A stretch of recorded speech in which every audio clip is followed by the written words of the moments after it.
Johnson. Every day we wake up and we take for granted the little things that go about our day. We make excuses for the things that we can't do, or sometimes we just complain about all the things we have to do, or we're stressed over all the activities that we have to get done in our day. And we just kind of take for granted about our entire day in general. But Amy Purdy, she wakes up and she's thankful that she's just alive today. She doesn't make excuses for the things that she can't do, and she doesn't complain about everything that she has to get done, because to her, anything is impossible. Anything is possible.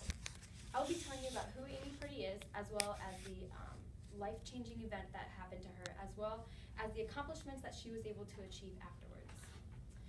Amy was born on November 7th in 1979.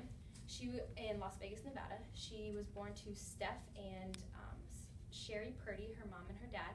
She has one older sister named Crystal, and they had a very normal upbringing. You know, they were a very close family, very tight-knit, and they did a ton of things together. And she really started getting into snowboarding when she was younger. And it wasn't until she kind of got into her later teen years that she really realized this was something that she wanted to do, and she started to get competitive with it. But something happened, and on July 15th in 1999, her life completely changed. She was out snowboarding on the slopes all day long, and she came home and she kind of just crashed. She thought she was coming down with the flu, but within hours she had to be rushed to the hospital. On her way to the hospital, though, she went into a septic shock where she endured respiratory and other organ failure. And she also had a DIC, which is when your blood becomes so thin that it creates a ton of microscopic clots all over your body. Because of this, she then had a loss of circulation to her hands, to her feet, as well as like the different parts of her face, like her ears and her nose, and also to her kidney as well. She then endured a hemorrhage to her lungs and her adrenal glands. So once she got there, she was in pretty critical care for the first 3 days, where she was really fighting for her life. The doctors found that her spleen was 4 times the size that it should have been. But the problem was that they couldn't do surgery at the time because she didn't have any blood pressure, so they couldn't really go in and do surgery. And they basically told her parents that anything they tried to do to help her could possibly just kill her instead of actually saving her life. She was in a coma for 3 weeks, and she was also in ICU for 5 weeks. And the doctors told her that she had a less than 2% chance of living. All this was reported in the Las Vegas Sun, which is the newspaper that was their, like the local newspaper where she lived.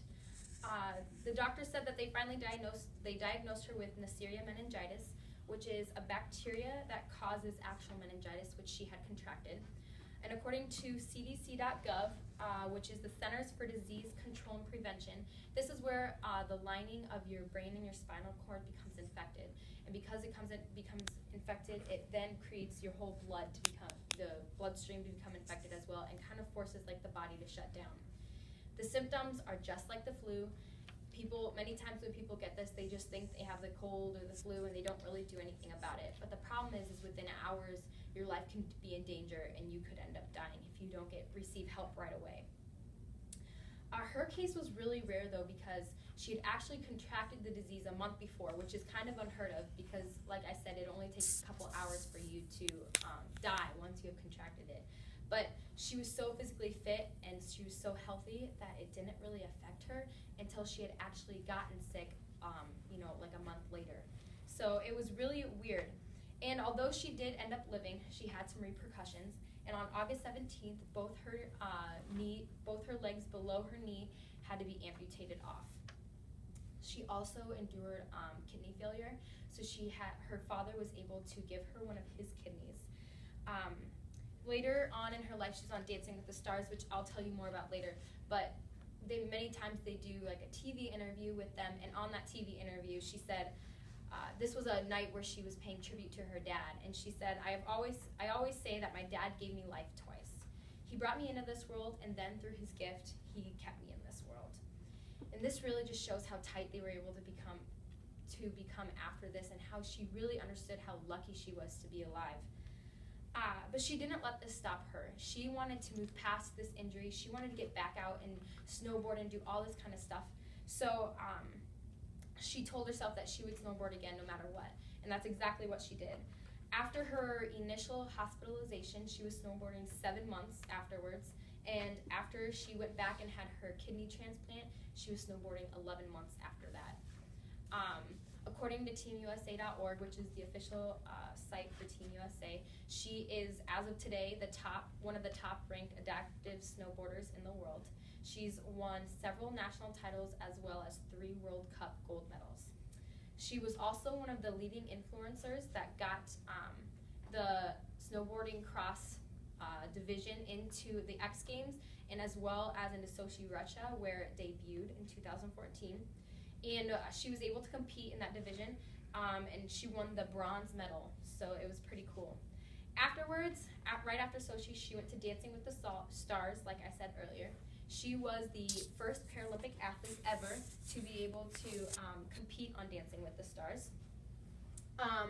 She, according to Sarah Kaufman, who is one of the Washington Post's dance critics, who's been critiquing dance and musical arts kind of things since 1996, she says that even with those mechanical limbs, she has more honest expression in her body than the other contestants with their full complement of fleshly parts.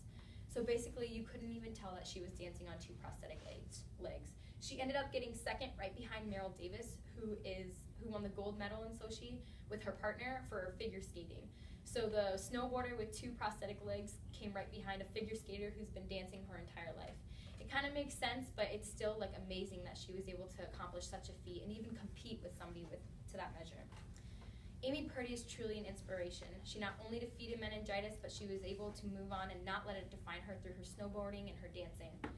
I think we can all learn something about what it means to never really give up and not to take life for granted. So the next time that we're having a bad day and we're just feeling down about ourselves, we can think about Amy Purdy and what she was able to do. Bam.